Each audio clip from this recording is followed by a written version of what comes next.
ભરૂચ જિલ્લા પંચાયતની સામાન્ય સભામાં ભારે સસ્પેન્સ અને રાજકીય ગરમાવા વચ્ચે વિવિધ સ્થાયી અને વિષય આધારિત સમિતિઓના ચેરમેનોની સત્તાવાર જાહેરાત કરી દેવામાં આવી છે. જિલ્લાના વિકાસલક્ષી અને વહીવટી કાર્યો પર સંપૂર્ણ કંટ્રોલ મેળવવા માટે આ વરણીઓ કરવામાં આવી હોવાનું સામે આવ્યું છે. સભામાં થયેલા આ મોટા નિર્ણય બાદ તમામ સમિતિઓને પોતપોતાના એરિયાની જવાબદારી સોંપીને એક્શન મોડમાં લાવી દેવાયા છે.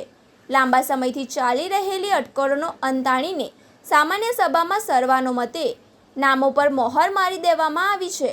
કારોબારી સમિતિ પ્રવીણ મગનલાલ પટેલ, સામાજિક ન્યાય સમિતિ દિનેશ અંબાલાલ રોહિત, શિક્ષણ સમિતિ કર્મિશા જીતેન્દ્ર કુમાર પટેલ, જાહેર બાંધકામ સમિતિ યતીનલાલ અરવિંદલાલ પટેલ, જાહેર આરોગ્ય સમિતિ વિમલ કુમાર ઈશ્વરભાઈ પટેલ, અપીલ સમિતિ ડિમ્પલ વિક્રમરાજસિંહ, ઉત્પાદન સરકાર અને સિંચાઈ સમિતિ સેવંતુ કાનુભાઈ વસાવા, મહિલા અને બાળ વિકાસ સમિતિ કુમકુમ સુનમુખ વસાવા, આવાસ સમિતિ ગીતા અરવિંદલાલ વસાવાના નામ પર મોહર મારવામાં આવી હતી.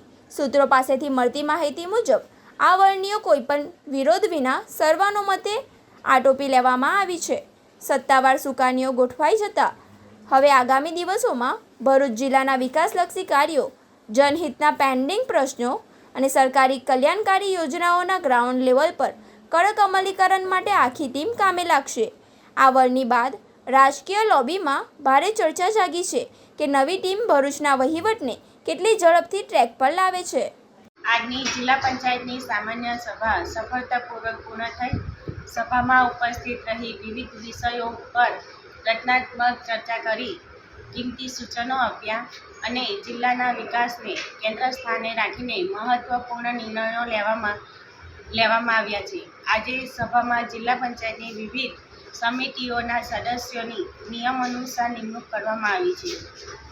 વિકાસલક્ષી કાર્યોને વધુ ઝડપી અને કાર્યક્ષમ તેમજ પારદર્શક બનાવવા માટે અધિકારો સુપ્રત કરવા અંગેનો મહત્વપૂર્ણ ઠરાવ પણ મંજૂર કરવામાં આવ્યો છે.